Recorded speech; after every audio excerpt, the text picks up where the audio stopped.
Ford CEO Jim Farley has effectively activated an industrial survival protocol that moves far beyond a traditional product roadmap. This is a strategic re-entry into a global reality where Tesla's software-first dominance and BYD's vertical cost engineering are no longer distant threats, but an immediate siege on the American truck legacy. By launching the Apollo mission of 2026, a secretive $30,000 universal EV platform, Ford is attempting to navigate a treacherous path between the historic structural pressures facing the Volkswagen Group and the relentless tech surge from the East, led by Geely and Xiaomi. In an era where even Stellantis and GM are forced to recalibrate their billion-dollar mandates, this Skunkworks gamble is Detroit's ultimate attempt to find a mathematical miracle before the competitive window for the Western market closes for good. Jim Farley has effectively declared a state of industrial war. And look, this is not a drill.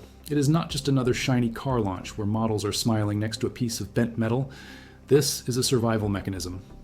The CEO of Ford is launching a Moonshot project, a desperate, calculated, high-stakes gamble to stop Tesla and BYD from completely erasing the American truck legacy.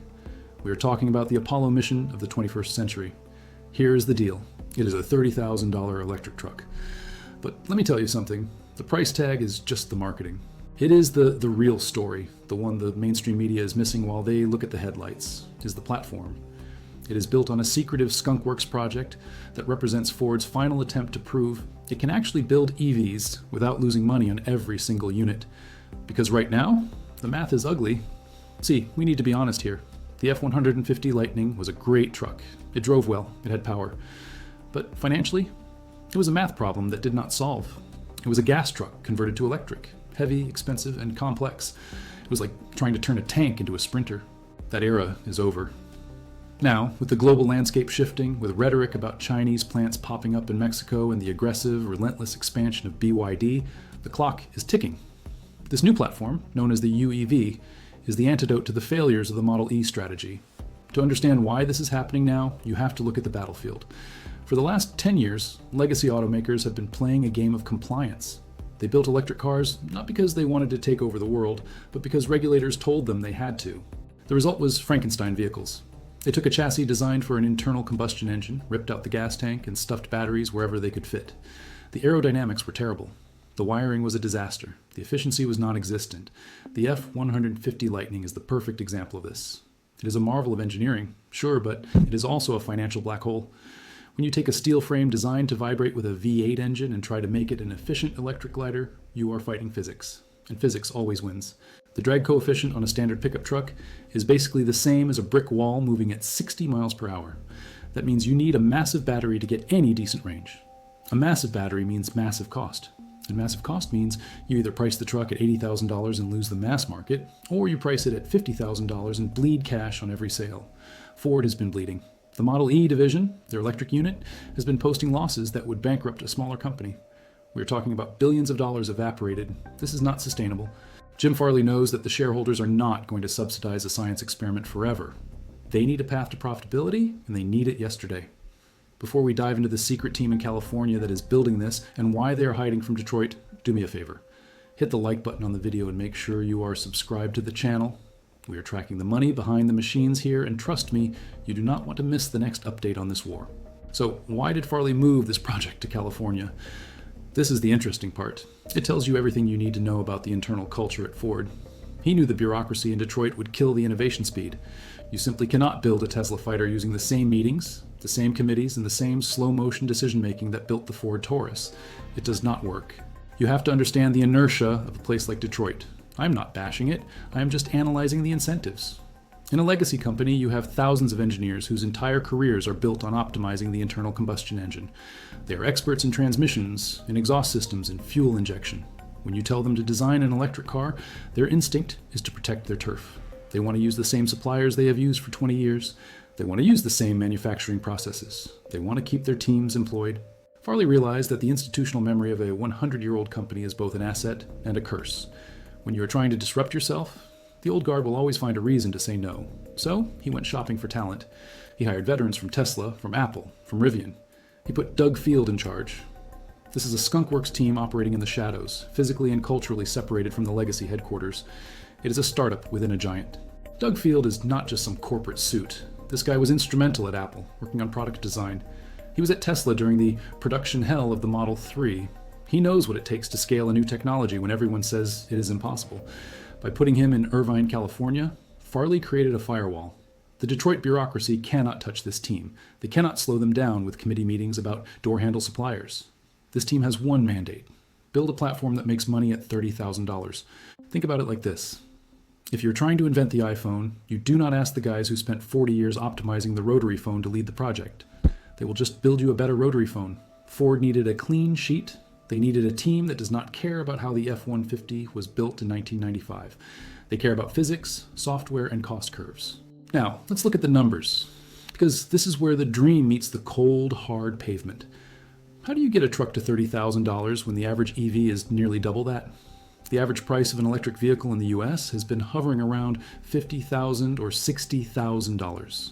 To hit $30,000, you have to do something radical. It comes down to ruthless cost cutting. And I do not mean switching to cheaper plastic on the dashboard. I mean structural anorexia. We are talking about using CATL LFP batteries. These are lithium iron phosphate batteries. They are cheaper, they are more durable, and they do not rely on expensive cobalt. But more importantly, the engineering team is targeting 20% fewer parts than a traditional vehicle. Let's break down the battery situation, because this is critical. Most EVs in the US use nickel manganese cobalt chemistry, or NMC. It is energy dense, which is great for range, but it is expensive and it is volatile. It is like carrying a tank of high-octane race fuel. LFP, on the other hand, is like diesel. It is robust. You can charge it to 100% every day without degrading the battery life. That matters for a work truck. A contractor does not want to baby their battery, they want to use it. But there is a geopolitical catch. The masters of LFP technology are the Chinese, specifically CATL. Ford is planning to license this technology to build batteries in Michigan. This has caused a massive political storm. You have politicians screaming that Ford is getting into bed with the enemy. But Farley is looking at the math. He knows that without LFP, he cannot hit the price point. He is choosing survival over optics. He is betting that the American consumer cares more about an affordable truck than they do about where the battery chemistry was invented. And then there is the 20% fewer parts metric. Just pause on that for a second. 20% fewer parts. That is massive. That is not just efficiency, that is a philosophy change. They are trying to match BYD's cost structure. They are essentially trying to achieve Mexico level or China level production costs, but with American engineering and branding. How do you delete 20% of the car?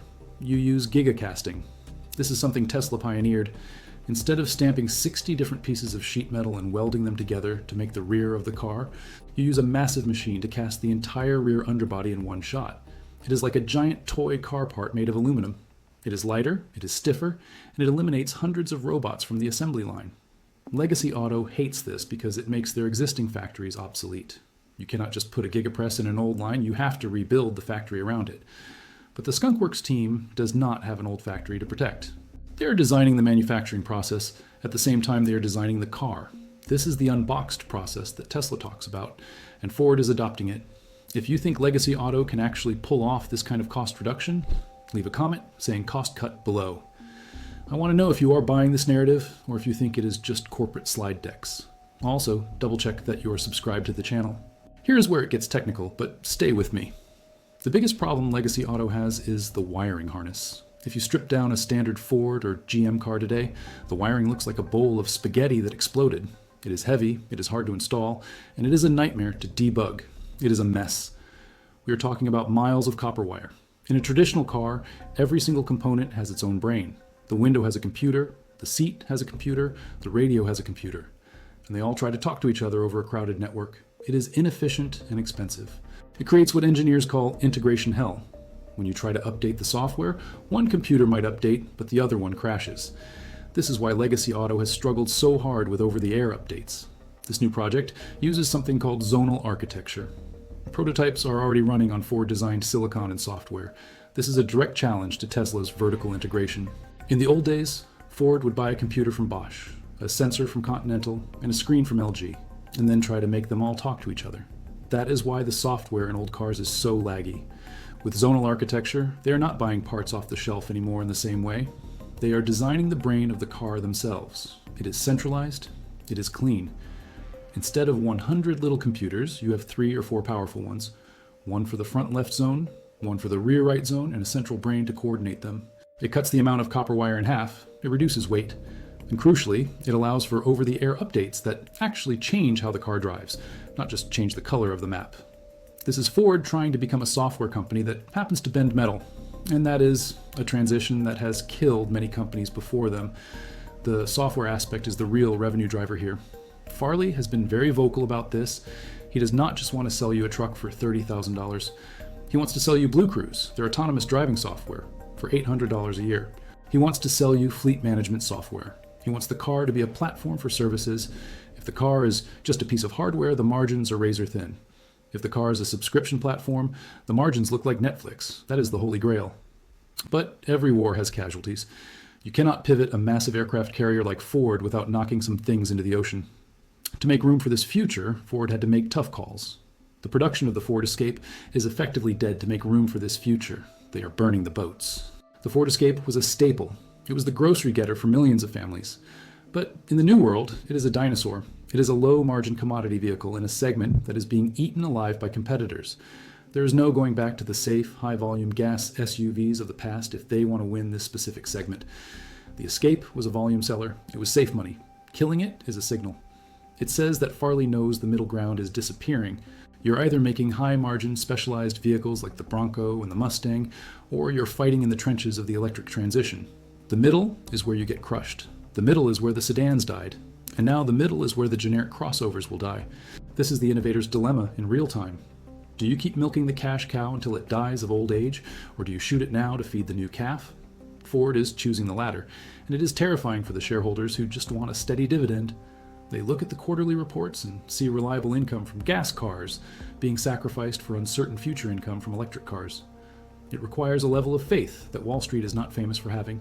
Jim Farley admits there is no guarantee this plane will land safely. He has been very open about the anxiety, but for Ford, the era of experimental losses is over. They cannot afford to lose $4 billion a year on their Model E division anymore. Wall Street has lost patience. The investors are looking at the margins Tesla commands. They are looking at the terrifying speed of the Chinese manufacturers, and they are asking, what is the plan? Let's talk about that Chinese speed for a moment. BYD is not coming. They are already here globally. They are building a massive factory in Mexico. They are selling the Seagull, a high-quality small EV, for roughly $10,000 to $12,000 in China. Even if you slap a 100% tariff on that car, bringing it to $24,000, it is still cheaper than anything Detroit can build. And that is assuming the tariffs hold. The Chinese manufacturers have done something the West thought was impossible.